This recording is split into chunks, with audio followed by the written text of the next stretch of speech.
Bruchot habaot, ladies, and welcome to another edition of our weekly Torah classes. And whether you're logging on to Torah Anytime or to olsara.com, we are so happy that you're such devoted followers. Every single week, committedly, you log on and you infuse your neshama with the Torah study. Ashrechem, fortunate are you that you imbue your spirit with the words of Hashem, and Be'ezrat Hashem, every single word that flows through your soul should elevate you, should correct you, should help you march forward into the era of Mashiach.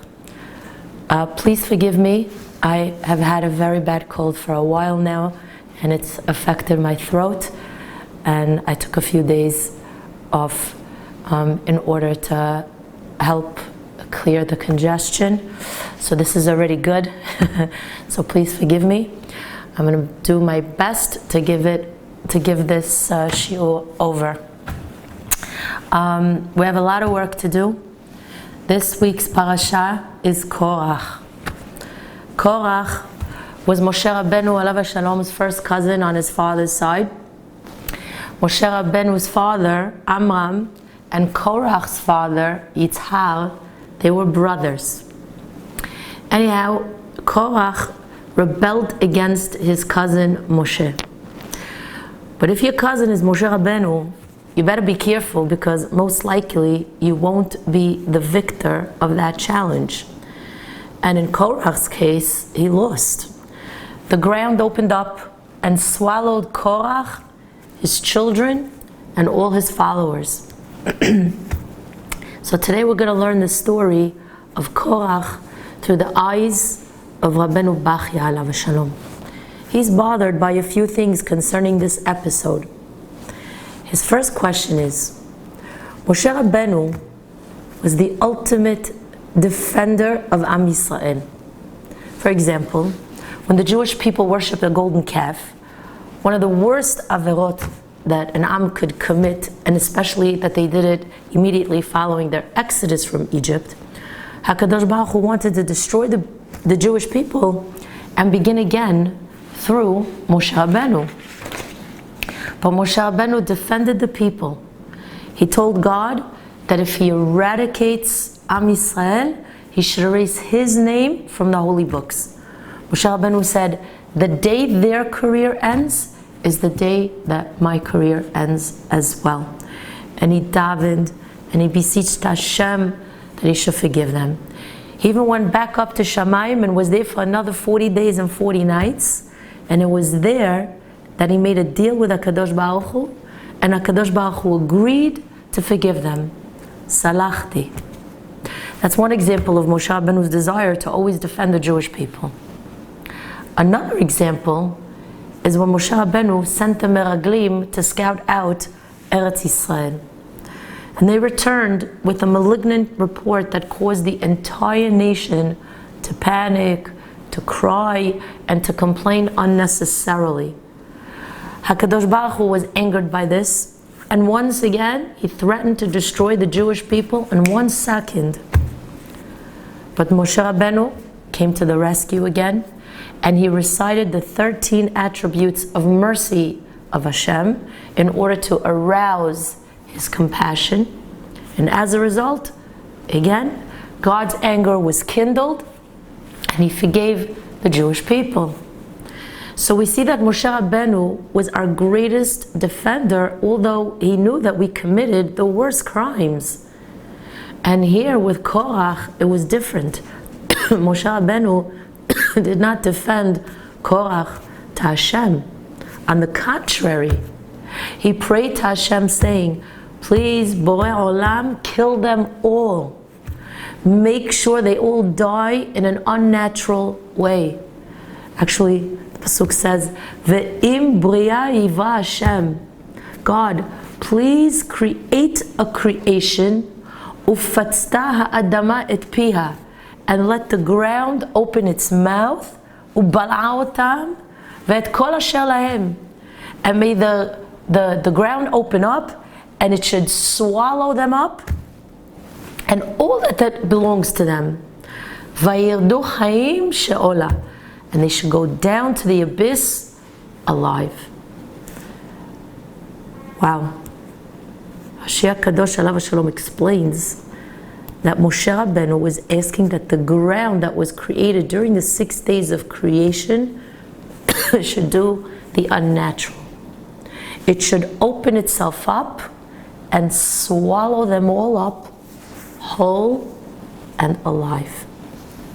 So not only did Moshe Rabbeinu not pray for Korach v'adato, but he asked Hashem that they should all die an unnatural death.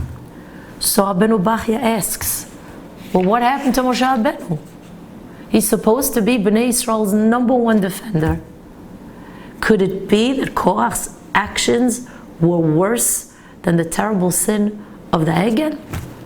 Was Korach's rebellion so much more worse than what the Meraglim did? That he and his followers didn't deserve Moshe Rabbeinu's defense and prayers? Moshe Rabbeinu should have davened to Hashem and said, God, please forgive these people. It's obvious that they're being misled. It's obvious that they're being misguided. They took a wrong path and they made a huge mistake. Please show them the light because they're obviously in the dark. Help them do tshuva. But no. Instead he says, not only do I want them to die, but it should be an unnatural death where the ground opens up and swallows them up alive. Rabbeinu Bachya is stunned by Moshe Rabbeinu's reaction, and he wonders what happened to the #1 defense attorney of Am Yisrael. That's one question he has. But he has another question. He says, Ve'od, more than this. Im chat'u v'mardu b'Moshe avdo.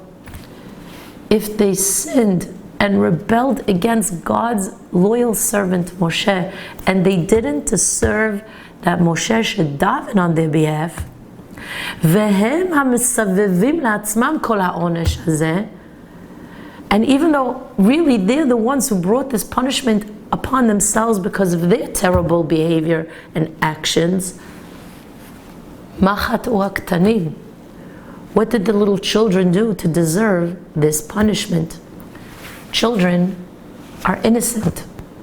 But here, HaKadosh Baruch Hu included the ktanim, the little children, the ones who were still in the cradle. He included them in the punishment of Korach, and they too were swallowed up by the ground. So Rabbeinu Bachya asks, Ve'hataf, matai chat'u? When did these children sin exactly? What was their crime? Ve'Hashem tzaddik, lo yaseh avla. We know that God is righteous and He wouldn't cause an injustice. So why were the children punished? This is Rabbeinu Bachya's question. So Rabbeinu Bachya seems to be scratching his head, wondering why Moshe Rabbeinu didn't defend these people and why the punishment included the little children. I'm going to read you his answer.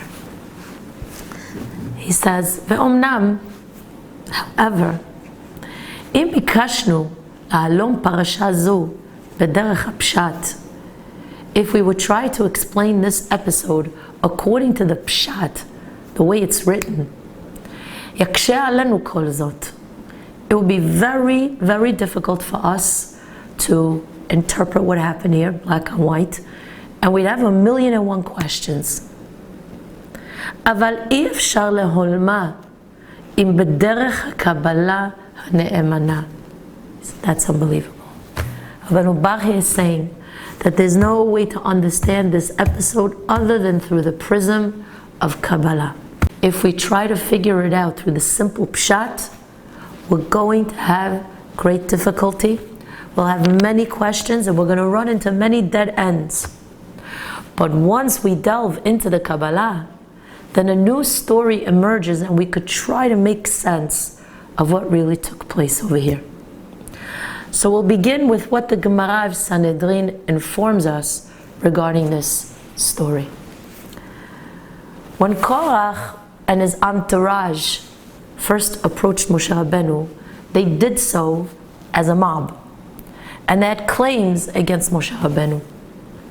When Moshe Rabbeinu heard their complaints, the pasuk tells us that he literally fell on his face.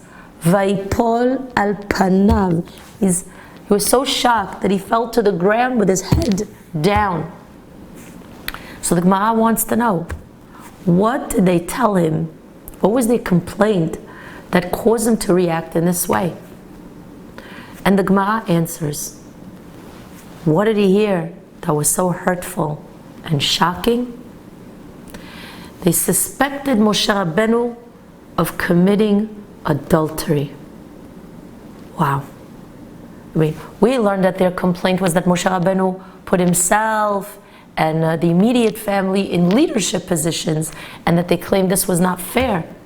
We knew that there was an argument here about kavod, about honor.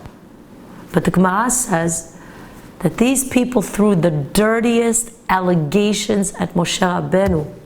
Chashdu be'eshet ish. They suspected him of committing adultery. Well, where does the Gemara know this from? And Chachamim tell us that many of these stories are actually hinted to in Sefer Tehillim.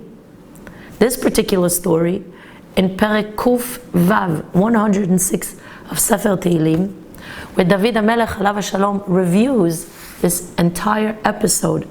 And when he does, he offers us a lot of information that we may have missed while reading the psukim black on white in the Chumash. That means that Perek Kuf Vav is very important for us if we want to understand the story of Korach. So when David HaMelech discusses the story of Korach, he writes the following. He says, Vayikanu leMoshe b'machaneh. And they were jealous from Moshe in the camp. The Mefarshim explain that the word Vayikanu doesn't only mean that they were jealous. Kina is jealousy, but Chachamim say it wasn't just jealousy. Vayikanu also means to warn. How do we know this? Well, take the case of the Isha Sota, where a husband suspects his wife of infidelity.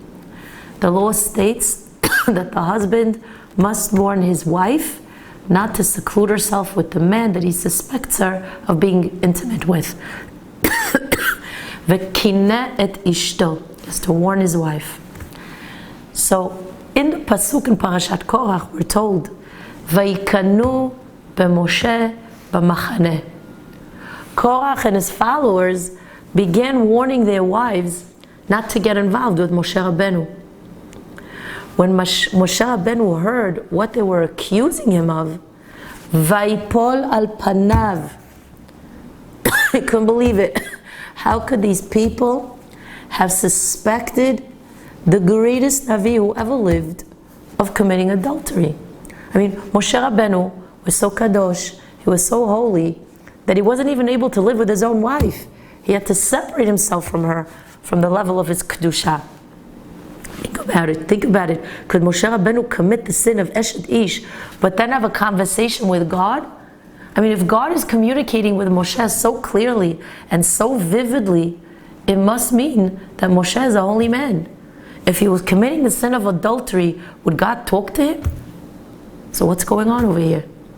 The Gemara states, Kol haposel bemumo posel.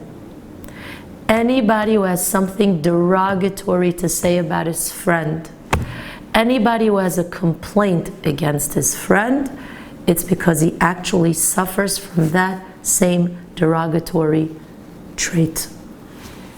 In street language, we call it It takes one to know one.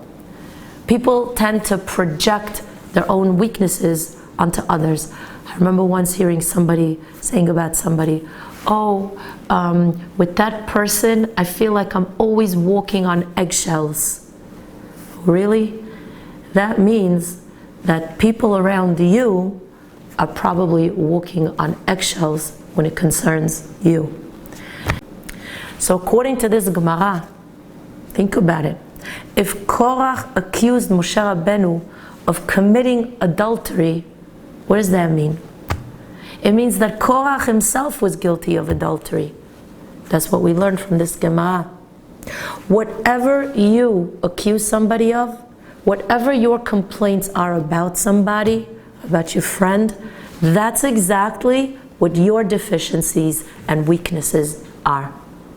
Korach would not have accused Moshe Rabbeinu of being an adulterer unless he himself had that weakness.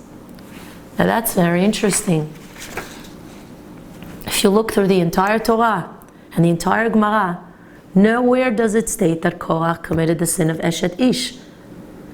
He committed a number of sins that we know of, but where's Eshet Ish on the list? So in order to discover the answer, we need to refer to the Ari HaKadosh Alav Shalom. The Ari tells us an amazing story that's very revealing. And he explains that in order to understand the story of Korach, we have to go back to Bereshit. Because Korach's story didn't begin in Parashat Korach, but rather in Parashat Bereshit. In Parashat Bereshit, we find two brothers, the first to ever be born in the world. Their names were Cain and Hevel. Cain decided to bring a korban to Hashem. It was actually his idea to bring a korban, an offering to Hashem. But sadly, he brought a substandard offering that was rejected by Hashem. Hevel, his younger brother, brought a richer and more suitable korban, and his korban was accepted by Hashem. And as a result of that, Cain became jealous of his brother. He couldn't understand why his brother's korban was accepted, but his was rejected. So Cain rose up and killed his brother Hevel. At that moment, HaKadosh Baruch Hu spoke with Cain and asked, Ayeh Hevel achicha, where's Hevel, your brother? And Cain said, what do you mean, where's my brother? Hashomer achi anochi? What, am I my brother's keeper? And what does Hashem respond to that? Kol demei achicha tzoakim alai min ha'adama. All the bloods of your brothers are screaming out to me from the ground. You're telling me that you don't know where he is? You're telling me you don't know what happened to him? You know what happened to him. You happened to him. I hear his voice crying out from the ground. You killed your brother and all his future descendants. Therefore you're going to be punished. You're going to be a nomad wandering from place to place. Na vana tihye ba'aretz. Well, this story sounds very familiar because that's what we were taught in elementary school. It's exactly what we were taught. But the Ari HaKadosh tells us another version of the story. He reveals to us what Cain and Hevel were actually arguing about right before Cain rose up to kill him. The Ari explains that Cain and Hevel were born with twin sisters so that they'd be able to procreate and produce children and populate the world. But the Gemara informs us that Hevel was born with an extra sister. He was born with two sisters instead of one. Hevel was going to produce children through these two sisters that were born together with him. And Cain had a problem with that. So he approached Hevel and he said, listen, I'm the Bechor. I'm the firstborn. The Bechor receives a double portion. Therefore, your second twin really belongs to me. So Hevel said, hold on a second. If she belonged to you, she would have been born with you. But since HaKadosh Baruch Hu gave it to me, she belongs with me. So they were fighting over this extra twin sister. The Arizal says that Cain overpowered Hevel, and then he took Hevel's wife for himself. So Cain committed the sin of adultery when he took his brother's wife who didn't belong to him. He also committed murder when he killed his brother. And now, all the bloods of his brother were screaming out to God from the ground.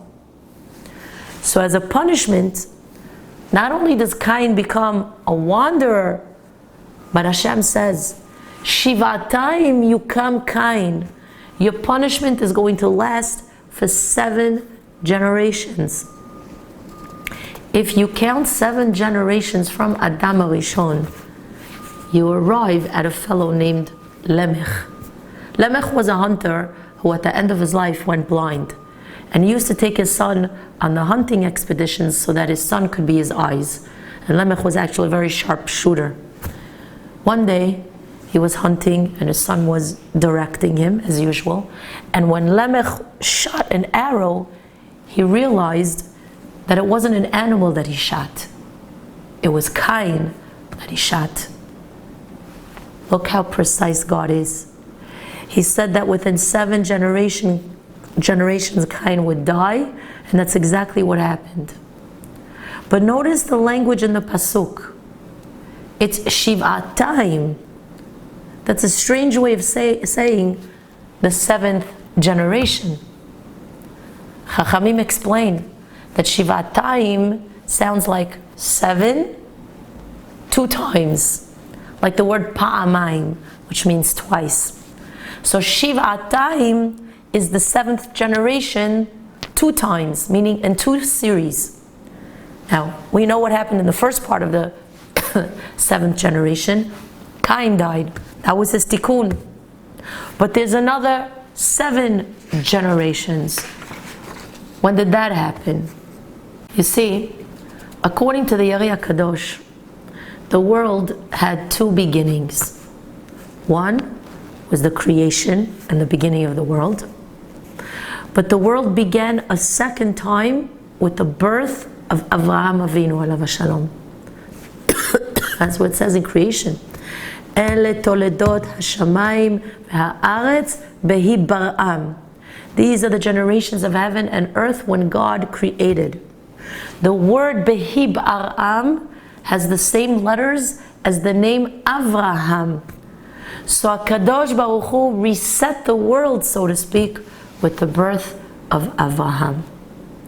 So let's count from Avraham 7 generations. There's Avraham, Yitzchak, Yaakov. We have Levi, who was Yaakov's son. Then we have Kehat, who was Levi's son. Then Kehat had a son named Yitzhar. And the 7th generation, the one born to Yitzhar, was Korach. Oh. Korach was the 7th generation from Avraham. So Kadosh Baruch Hu was telling Cain, you're going to have your tikkun, your rectification, Shivatayim. You will have made your tikkun during the first generations from Adam until Lemech, where you're going to be killed. But then, another 7 generations following Avraham, you're going to be reincarnated and come back as a man named Korach. The Ari tells us that Korach was the Gilgul of Cain. So whenever we discuss Korach, we know he was also Cain in a former life. If that's the case, who was Moshe Rabbeinu a Gilgul of? You make the calculation. Obviously, Moshe Rabbeinu was a Gilgul of Hevel, Cain's brother. The Ari tells us actually that the letter Hey in Moshe Rabbeinu's name actually stood for the name Hevel, and that was because he was carrying the neshama of Hevel within him. So when we read about Korach and Moshe, we know that we're dealing with the Tikkun, the rectification of Cain and Hevel. This is like deja vu all over again. Korach and Moshe's conflict was the story of Cain and Hevel's conflict, remastered, remixed, redone, rehashed again and again. Perhaps now we can understand why Korach was jealous of Moshe Rabbeinu, because in a previous Gilgul he was also jealous. The Ari tells us, when you come back in a Gilgul, you come back with the same weaknesses and strengths that you had in the former Gilgul. But when you recognize the weakness, you have to try and correct it. The reason why you come back in a Gilgul is because HaKadosh Baruch Hu is offering you an opportunity. He's offering you a second chance to rectify and correct what you didn't in the former Gilgul. So you're born with the same tests, and your obligation is to try and repair the mistake of a previous Gilgul. Not run away from the mistake, not shut the door on the mistake. You have to rectify the mistake, as hard as it is, as difficult as it is. And the Ari tells us, if the test keeps repeating itself again and again and again and again and again and again and again, it means Shan Zeh Tikkun. That's the Tikkun. That's what you have to correct. So when Korach and Moshe were born as Gilgulim of Cain and Hevel, their job was to correct the mistake of the previous life. And that means that the jealousy was still there from the former Gilgul. Because what does Korach tell Moshe Rabbeinu? He points a finger at him and he says, you committed adultery. Remember the line, it takes one to know one? Cain was the one who committed adultery. Cain was the one who took the extra sister who really belonged to Hevel. So when Korach, aka Cain, suspected Moshe Rabbeinu, aka Hevel, of committing the sin of Eshet Ish, he was actually referring to the previous Gilgul. And in the previous Gilgul, Cain was guilty of exactly what he was accusing Moshe Rabbeinu of in the next Gilgul. Which means that this was an old story that was repeating itself, and a tikkun needed to be made. And guess what? The Ari tells us that Moshe Rabbeinu knew exactly what was going on, and he realized that there's a tikkun here that's necessary. That's why he tried to be very patient with Korach. He tried to appease him because he knew that there were tikkunim from a previous Gilgul over here that needed to be made. But once he saw that Korach was stubborn and he wasn't interested in a peaceful resolution, that's when he took a different approach with him. So Chachamim tell us that the story of Korach is actually rooted in the following pasuk in Sefer Bereshit. Shofech dam ha'adam ba'adam, damo yishafech. Whoever spills the blood of a person, no matter how you spill that blood, then midah keneged midah, measure for measure, damo yishafech, his blood will be spilled in the same way. Just as it states in the Mishnah of Pirkei Avot, say the Chachamim, al te'atfit atfuch, because you caused someone to drown, you're going to end up drowning yourself. Chachamim tell us that it's deeper than this. Because not only does the person who kills becomes killed himself, but he's going to be killed by the one who he killed. Shofech dam ha'adam, he who spills the blood of a person, ba'adam damo yishafech, he's going to be killed by that person we killed. How can that be? I mean, if a person kills somebody, that person is dead. How can the dead man come back and kill him? You know how? In a Gilgul. HaKadosh Baruch Hu brings everybody back to the same place, the same story, the same scenario, the same nisyonot, the same difficulty, and what goes around comes around. In the previous Gilgul, Mr. A killed Mr. B. But in Gilgul number 2, HaKadosh Baruch Hu causes a situation where Mr. B will kill Mr. A, midah keneged midah. Shofech dam ha'adam, ba'adam damo yishafech. And then Chachamim state, Cain and Hevel, harago Cain. Hevel was killed by Cain. And where was Hevel's blood? In the Adamah, in the ground. That's why in the next Gilgul, Moshe Rabbeinu, the Gilgul of Hevel says, I cannot pray for Korach because he needs this Tikkun. If I pray for him and he's saved, I'm going to disrupt God's plan of vengeance against Cain, Shivatayim. The first Tikkun is that he was killed by Lemech. But the second Tikkun is 7 generations later. I'm the one who's supposed to help correct this mistake. So please Hashem, don't kill him through a natural death. The ground has to open up and swallow him in the same way he swallowed up my blood into the ground in the previous Gilgul. That's going to be his Tikkun. Therefore, Moshe Rabbeinu was actually trying to repair Korach's neshama.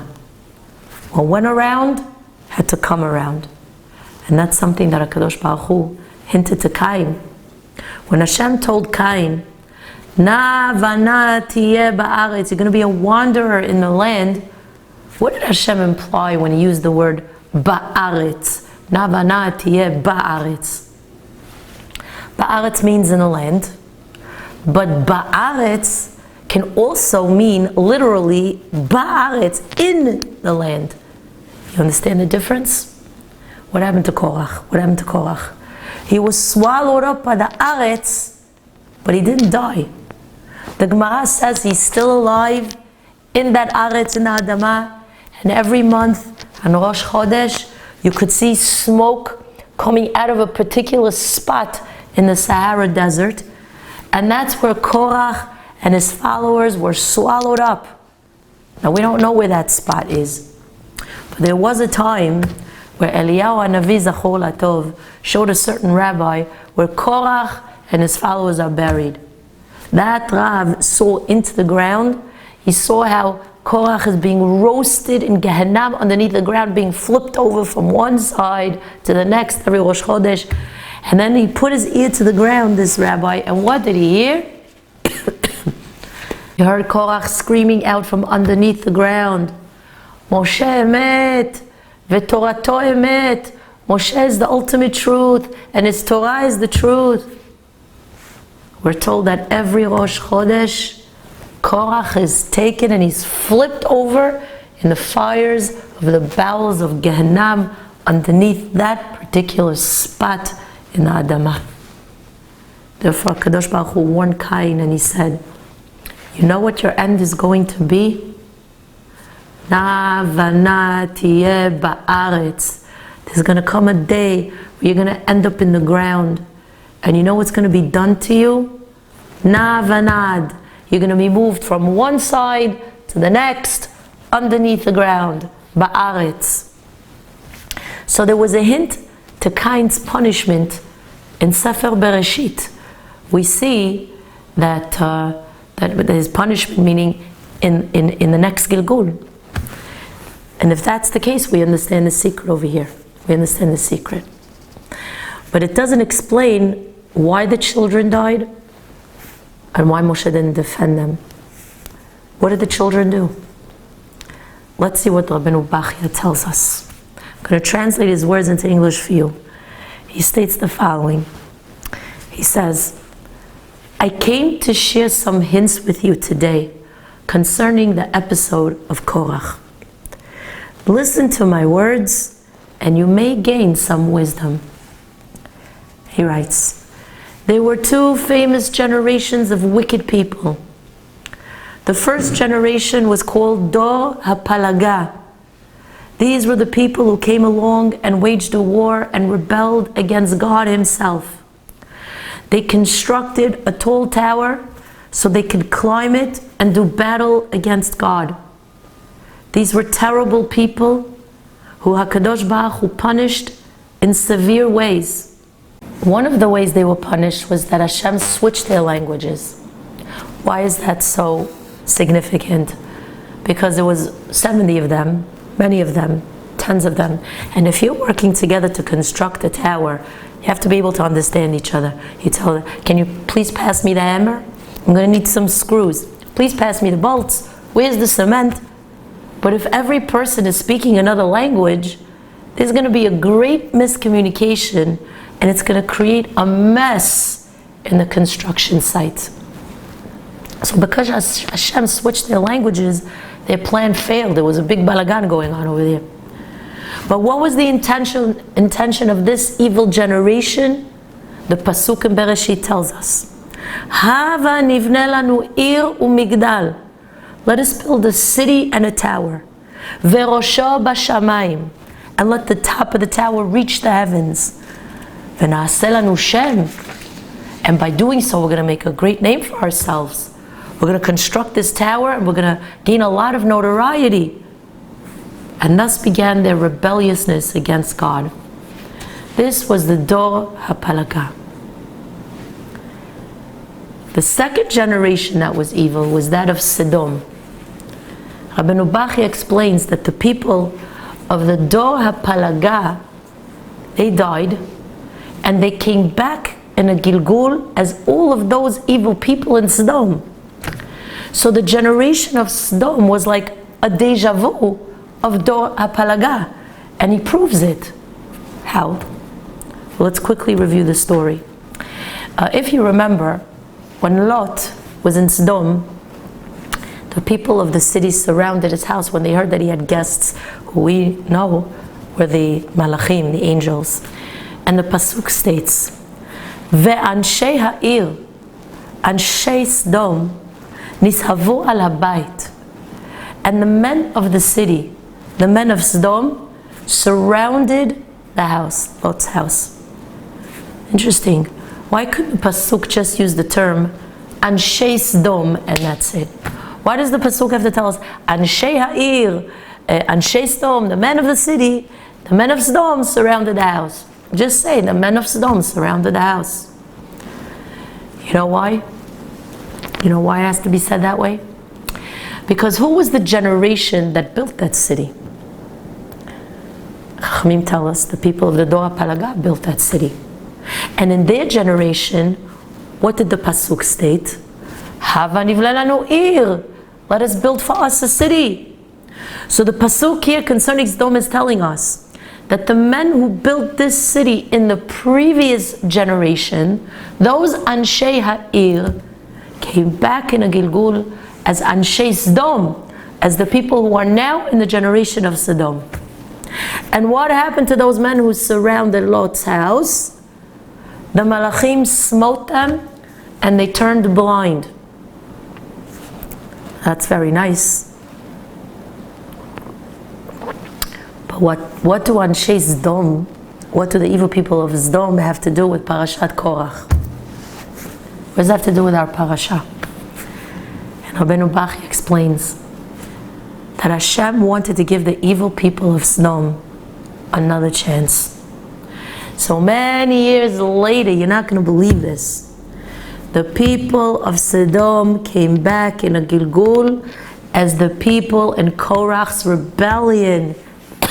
All of Korach's followers and all those 250 members of Sanhedrin who joined his rebellion against Moshe Rabbeinu were actually Gilgulim of the men from Dor HaPalaga who came back as Anshei Sodom and now came back as Dor Korach. Could you imagine this? Moshe Rabbeinu takes one look at them and realizes oh, they're back again. But they're not only back again, they haven't learned their lesson from the previous Gilgul. He recognized them as the people from the previous Gilgul, because what did the people from the Doa HaPalaga say? By constructing this tower, we're going to make a name for ourselves, we're going to gain notoriety. And what do the words in the beginning of Parshat Korach state? We're told that Korach gathered some people. Who did he gather? He gathered his immediate followers and 250 members of Sanhedrin, which Rashi says they were Anshei Shem. They were men of fame. Anshei Shem were all those from Doa Palaga who wanted to make a name for themselves. And the Pasuk says, Vayakumu lifnei Moshe. They rose up before Moshe. But the Zohar Kadosh teaches us, what does that mean, Vayakumu lifnei Moshe?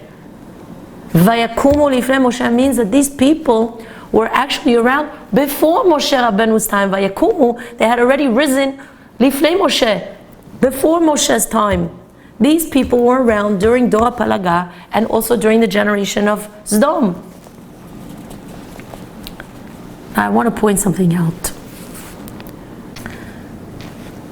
Now, do you remember when Datan and Aviram were in a machloket with Moshe Rabbeinu? Moshe didn't want to fight. Moshe didn't want any strife. He wanted to be at peace with these two men. So he sent a message of peace. But these two, Datan and Aviram, they weren't interested in peace. They wanted to keep the distance, and they wanted strife, and they wanted to keep that distance of lack of ahava and achdut alive. So what message did they send back to Moshe Rabbeinu? They said, tell Moshe that even if he gouges out our eyes, we're not coming to make peace with him. Wow, what strange words. Even if you gouge out our eyes, we're not coming to make peace with you? How extreme is that? Why would they say that? You know why? Because it already happened to them once before during the generation of Sodom. The Ari tells us that Datan and Aviram were also Gilgulim of Anshei Sodom. So they sent a message to Moshe Rabbeinu saying, we've had our eyes taken from us before. So even if you plan to gouge out our eyes again, we still are not going to come to make peace with you. That means that they remained in their mindset of rebelliousness and lack of shalom, which is the worst thing, worst place you could be in life. In a place where you're not moving from machloket, from a place where you're not moving from creating strife, from a place where you're not, when you're stubborn and you're not moving because you think you're right, not moving from creating the ultimate peace. That is the worst place you could be in, and even worse if that's how you're being guided, even worse. Because instead of saying, the Chachamim tell us, instead of telling him, Moshe, you know what? We realize that these stories keep happening again and again. We want to make a tikkun for what we did. We want to make peace. We just want to be at peace. They didn't do that. They said, even if you gouge out our eyes and blind us again, lo na'aleh, we won't come to you. And Chachamim say, when they said lo na'aleh, these are very significant words. It means not only we're not willing to make peace, but we understand that we're not going to elevate our neshamot as a result. We're not going anywhere. Lo na'aleh. There's no elevation going on over here.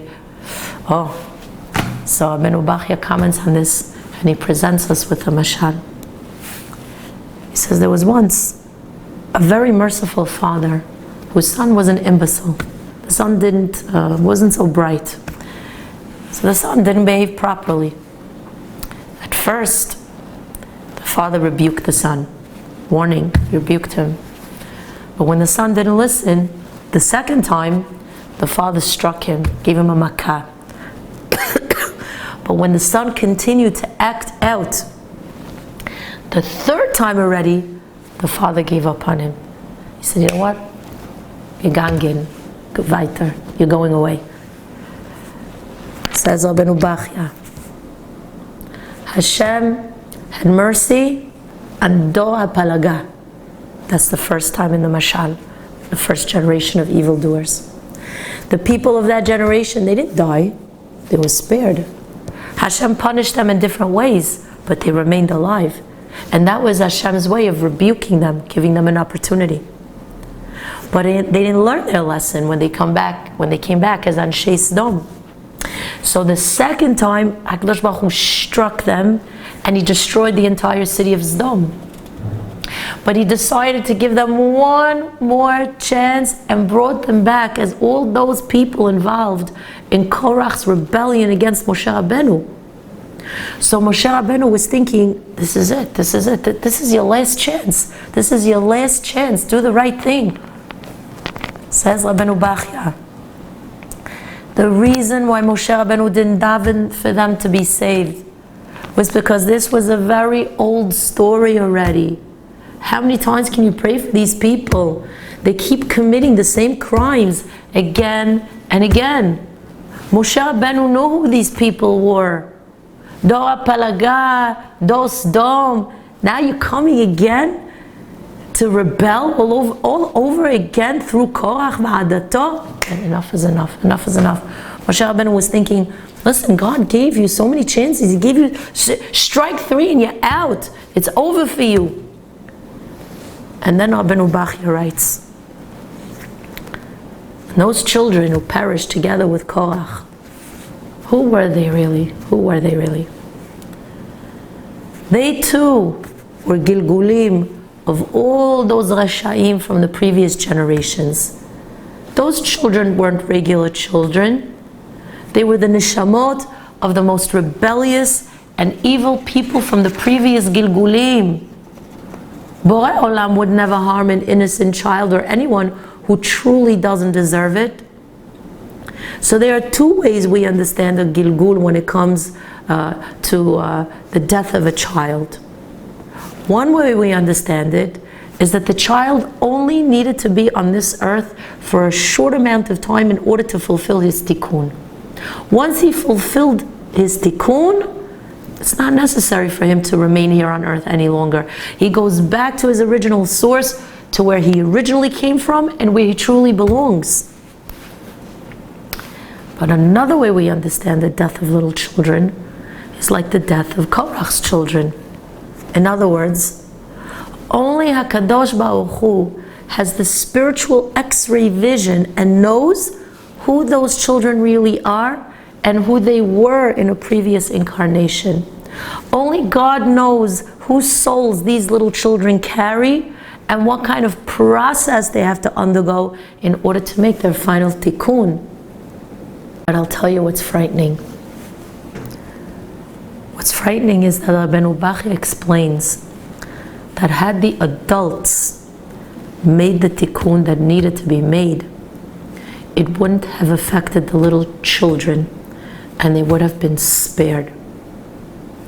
But since Korach and all his followers, they were stubborn and they continued with their horrible actions and their cruel behavior, they lost their chance and it affected the outcome of the children as well. That is very frightening, ladies, if you think about it. So Rabbeinu Bachya tells us that once we understand the story of Korach in this way, well then there aren't too many questions left to ask. Now we could understand why Moshe Rabbeinu didn't daven for them and why the children were included in the punishment. The last thing I want to share with you is just a theory. It's an interesting one. Korach and his followers were Gilgulim of the generation of Sodom, right? That's what we learned. Well, if you would read the story of Sodom in the Chumash, would we find Korach somewhere in that story? He's got to be there somewhere if he's a Gilgul of the Anshei Sodom. And we know that when it concerns Gilgulim, there's a pattern that's emerging, that's always emerging.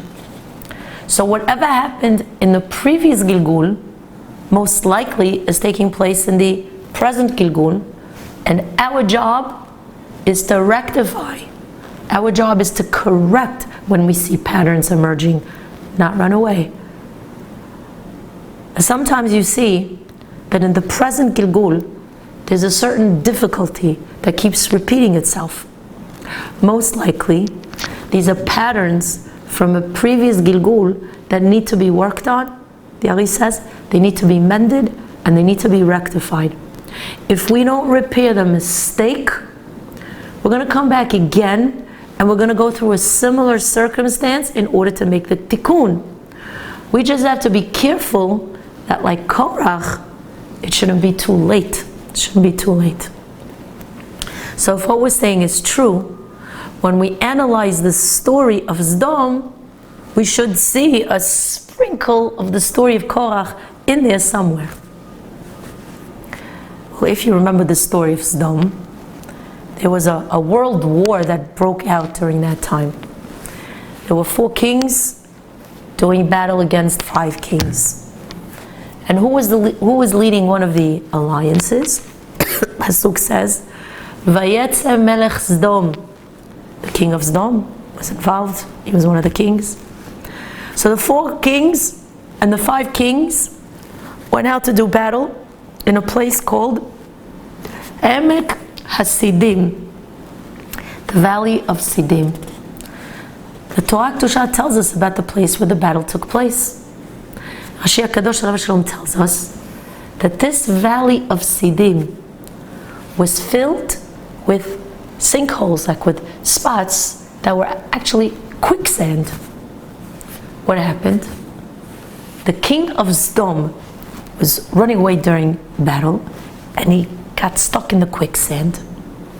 He began drowning in quicksand. Does that sound familiar? Who else do we know that went down into the ground? Korach. Who knows? Maybe Korach was also a Gilgul of Melech Sodom. Who knows? But either way, we see the king of Sodom was sinking into the ground over here. What happened? What happened? Rashi quotes a midrash and tells us that Avraham Avinu walked by this quicksand, recited a prayer, and a miracle took place. Melech Sodom rose up from the quicksand. And when he did, everybody saw him rising up. At that moment, everybody realized that the God of Abraham is the true God. So if anybody wants to know where the story of Korach happened once before, it was also in the generation of Sodom. When Avraham walked by and davened and Melech Sodom came out from the quicksand, Chachamim tell us that it was established that in the future as well, somebody would come out from the ground that they would be swallowed up by. Did anybody come out of the Adamah during Korach's time? Yes. Who? Some of his children. Uvnei Korach lo metu. They didn't die. Although Avraham couldn't save Korach himself, but the fact that he pulled somebody out of the ground in the previous Gilgul created a future salvation for somebody else who needed to be saved from being swallowed up by the ground. And that's incredible. That's incredible. You know what we learn from this? If nothing else, what we learn is that our Torah is so vast and so deep. Look at all the lessons that we learned and all the generations that were involved in the story of Korach. Imagine if the entire Torah could be learned this way. We never learn Torah in a surface-like manner. There's always something that lies beneath the psukim that's going to take us somewhere else in time and to somebody else in time. Nothing is what it seems. Nothing. The Chida Alav Shalom actually tells us that anybody who limits himself to learning Torah on the level of Pshat is a tipesh. And he says the letters of the word Pshat also spells the word tipesh, which means foolish. It's a clear indication of that. So we have to daven. And as we learn Torah, Hashem should open our eyes to see beneath the surface so that we can gain a better understanding and appreciation of the amazing stories that we read. Ladies, most of us are gilgulim, and many things happen to us in life with other people, just like this story here of Korach and Moshe. There's always going to be a backstory from a previous lifetime, some tikkun that needs to be made over here, and it cannot be made if you don't delve beneath the surface to draw out the lesson. It cannot be made if two people don't fix. In Moshe and Korach's case, Moshe Rabbeinu knew that the tikkun here is to create the ultimate peace. That's the tikkun. It means the two brothers have to be at peace with one another. They have to live b'shalom. They have to live b'achdut. And he tried very hard to help Korach come to a peaceful resolution so that the tikkun of their previous gilgul could be made. Who knows what kind of salvation could have been brought to the world had Korach, the gilgul of Cain, and Moshe Rabbeinu, the gilgul of Hevel, if they would have found a way towards shalom. So my bracha to you is that you should be able to recognize the patterns in your life that emerge and see in them the need for tikkun, the need for rectifications, and then to see to it that you actively make the ultimate tikkun before the final emergence of Mashiach. Amen. Ken. Yehi Ratzon.